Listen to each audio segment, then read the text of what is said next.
A tragic accident. A teenager headed home from school, hit and killed by a train. Tonight, his friends and family mourn not just his death, but his own tragic mistake. News Channel 36 reporter Beth Shane is live now from Cramerton with how that accident could have been prevented. Beth?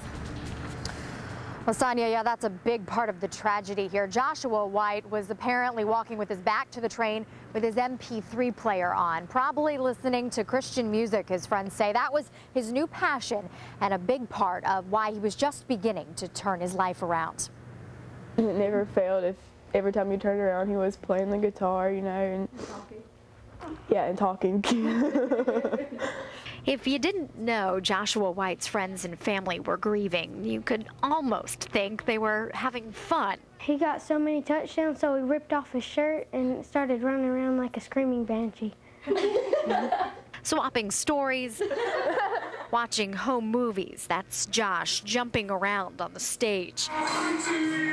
He was part of their Christian dance group led by his aunt, Amber Duncan. She typically picked him up for practice on Mondays. And even if I told him that we'd be there for him at 5:30, he would call 15 times between an hour and a half just to make sure that we were coming to get him.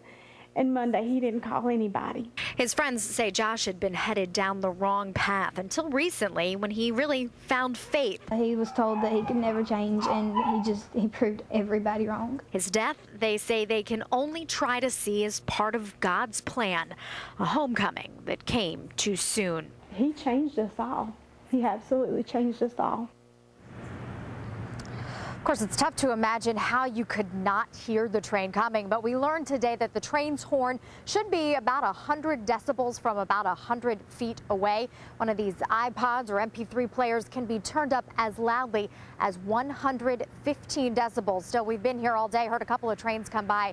It is tough to imagine how this tragedy happened. Live with our mobile newsroom in Cramerton, Beth Shane, News Channel 36. All right.